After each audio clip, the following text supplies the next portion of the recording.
नमस्कार दोस्तों।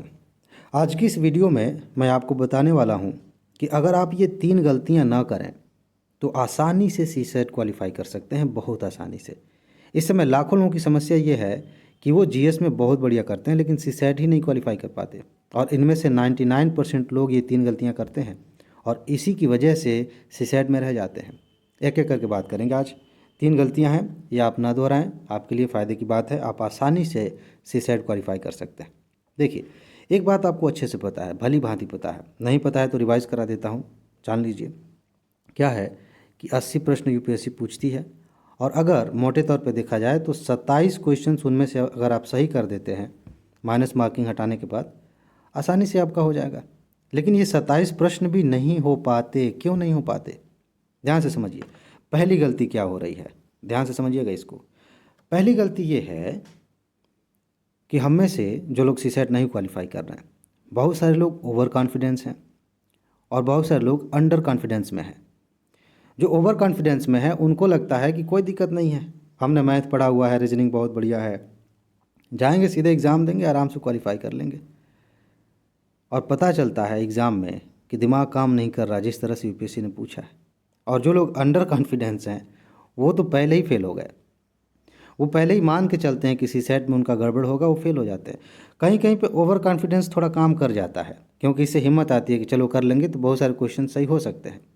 लेकिन इसका मतलब ये नहीं कि बहुत अच्छी स्ट्रेटजी है। लेकिन जो लो कॉन्फिडेंस वाले लोग हैं, जिन्हें लगता है कि सी सेट नहीं निकल पाएगा या बड़ा कठिन आ सकता है, वो ज़्यादा बड़ी गलती कर रहे हैं। और ये ओवर कॉन्फिडेंस और जो लो कॉन्फिडेंस है, ये आता कहाँ से है, इसको ज़रा समझ लीजिए। एक तो मैंने हिंट दिया अभी, जिनको ओवर कॉन्फिडेंस है उन्हें लगता है कि उन्होंने मैथ अच्छा से किया है या कंप्रिहेंशन बढ़िया किया है। ये सारी चीज़ें, इसकी वजह यह है कि उन्हें कहीं ना कहीं लगता है कि वो आसानी से कर लेंगे, और ये आसानी से कर लेने वाली बात हवा में नहीं आती। बस इनके साथ दिक्कत ये है कि ओवर कॉन्फिडेंस में ये कुछ चीज़ें नहीं करते, जैसे प्रैक्टिस नहीं करते, उन टॉपिक्स का रिवीजन नहीं करते, इसलिए फेल हो जाते हैं। अदरवाइज़ कॉन्फिडेंस कहाँ से आता है? जब हम काम करते हैं, जब हमें भरोसा होता है कि हाँ ये आसानी से हो जाएगा, तो वही चीज़ कॉन्फिडेंस थोड़ा सा और बढ़ जाता है, ओवर कॉन्फिडेंस हो जाता है। ठीक, लापरवाही, आप सीधा सीधा कह सकते हैं, कॉन्फिडेंस प्लस लापरवाही is equal to over confidence. ठीक है। जो कम आत्मविश्वास वाले लोग हैं, जिनका कॉन्फिडेंस लो है, उनके साथ दिक्कत यह है कि उन्होंने अभी पढ़ाई की नहीं, टॉपिक्स पढ़े नहीं, और इस वजह से जितनी भी बातें चल रही हैं, जो लोग सिखा रहे हैं कि भाई इस तरह के क्वेश्चंस आ रहे हैं, बहुत सारे लोग फेल हो रहे हैं, हिंदी माध्यम वाले सी सेट नहीं निकाल पाते, यूपीएससी लगातार टफ करती जा रही है, वो बातें सुन सुन के ऐसे ही अपना कॉन्फिडेंस कम कर लेते हैं, आत्मविश्वास गिर जाता है। तो उन्हें टॉपिक्स पढ़ते हैं ना कुछ करते हैं, जीएस पढ़ते रहते हैं जैसे तैसे, एग्ज़ाम देने जाते हैं और सी सेट में मुँह बना के चले आते हैं। क्या होगा?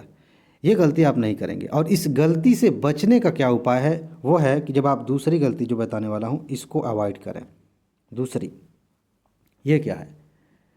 सी सेट का सिलेबस देखेंगे आप तो उसमें मोटे मोटे टॉपिक्स लिखे गए हैं, लेकिन जब उनके अंदर जाएंगे तो बहुत सारे चैप्टर्स आपको मिल जाएंगे, बहुत सारे।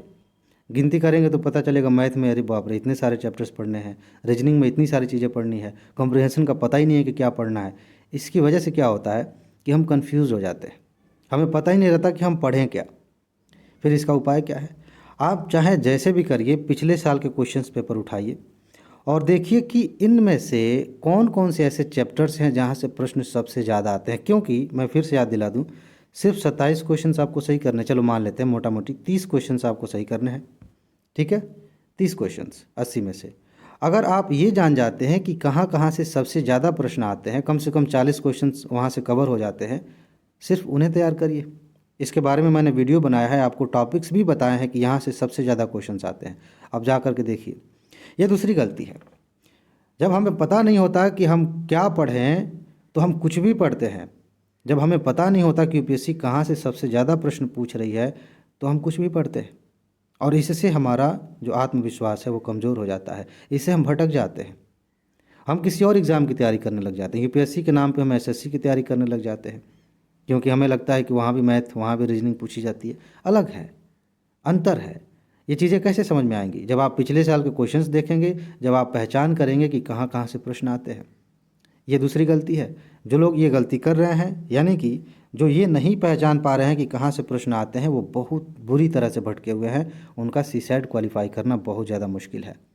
अब तीसरी और सबसे भयंकर गलती क्या है? तीसरी गलती क्या है?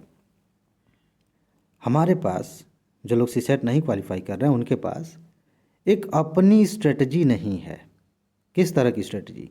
कि जब हम क्वेश्चन पेपर को देखेंगे, उनमें 80 प्रश्न हमारे सामने होंगे, तो हम किस स्ट्रेटजी के तहत उन प्रश्नों को हल करेंगे, किस प्रश्न को मुझे पहले हल करना है, किसको तुरंत छोड़ देना है, किस प्रश्न को पढ़ना भी नहीं है, ये सारी चीज़ें आप कैसे जानेंगे? मैं बताऊंगा तो गड़बड़ हो जाएगा, कोई और बताएगा तो गड़बड़ हो जाएगा। आप खुद जब हल करेंगे प्रश्नों को, तब आपकी स्ट्रेटजी बनेगी, तब आप समझ पाएंगे कि अच्छा इस तरह से काम करने पे मैं आराम से सीसैट क्वालिफाई कर लेता हूँ, कर लेती हूँ। ठीक है, कोई और बताएगा कोई फ़ायदा नहीं है। ये स्ट्रेटजी बनती कैसे है? जब आपने टॉपिक्स को सेलेक्ट कर लिया है, आप जानते हैं कि यहाँ से लगभग क्वेश्चंस आ जाएंगे कि सीसैट क्वालिफाई हो जाएगा, तो उसी के आधार पे, उसी ज्ञान के आधार पे किसी भी कोचिंग का, या जो वैसे भी फ्री में भी कुछ टेस्ट मिल जाते हैं, पेपर उठाइए, उसे हल करने की कोशिश करिए और इसी स्ट्रेटजी के तहत हल करने की कोशिश करिए। अगर ये काम कर रहा है, इसको पक्का करिए, इसी के अनुसार बार बार क्वेश्चन हल करिए, आपको यकीन हो जाएगा कि इससे मैं आसानी से क्वालिफाई कर सकता हूँ। लेकिन जिन लोगों के पास ये स्ट्रेटजी नहीं है, वो कुछ नहीं कर पाते। वो ऐसे ऐसे प्रश्नों में फंस जाते हैं जो उन्हें पता है कि मुझसे होने वाला है नहीं, लेकिन वही क्वेश्चन पढ़ेंगे, उसी में दिमाग लगाएंगे, 5-10 मिनट निकल जाएगा, उसके बाद से फ्रस्ट्रेट हो जाएंगे और आधे एग्ज़ाम से पहले ही, 2 घंटे से पहले ही मान लेंगे कि अब होने वाला है नहीं।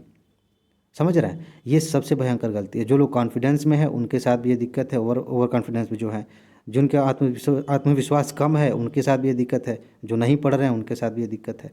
सलूशन क्या है? सलूशन सिंपल सा है, तीनों बातों को एक साथ लेके आएँ। तो सबसे पहली बात यही है कि आप अपने लिए एक लिस्ट बनाइए कि कौन कौन से टॉपिक्स हमें पढ़ने हैं। उन टॉपिक्स को तैयार करिए, चाहे जैसे भी तैयार करना है, मैंने बताया भी है कि कहाँ कहाँ से आप तैयार कर सकते हैं। तैयार करने के बाद आप एक स्ट्रेटजी बनाइए। स्ट्रेटजी ऐसे नहीं, पहले वैसे रैंडम किसी भी पेपर को हल करिए, उसके बाद से आप देखिए कि कैसे कैसे मैं हल करूं तो प्रश्न आसानी से हल हो जाएगा। कैसे कंप्रीहेंशन हल करना है, कल ही मैंने बड़ी खूबसूरत वीडियो बनाया है जिसमें बताया कि कंप्रीहेंशन को कैसे हल करना है, वहाँ से आप सीख सकते हैं। ठीक, और ख़ुद की स्ट्रेटजी जब बन जाती है तो उसी के अनुसार आप कई पेपर हल करिए, सारी चीज़ें एकदम फिक्स हो जाएंगी। आपको इसमें टॉप नहीं करना है, आपको सिर्फ क्वालिफाई करना है, 33% इसमें मार्क्स लाने हैं, बस। इस तरह से चलेंगे बहुत आसानी से, बहुत कम मेहनत में, बहुत कम एनर्जी खर्च करके, बिना दिमाग ख़राब किए आसानी से आप सीसैट क्वालिफाई कर सकते हैं। ठीक है जी, तो इसमें बस इतना ही था। अपना ख्याल रखिए, खुश रहिए, मस्त रहिए। आगे मिलते हैं। नमस्कार।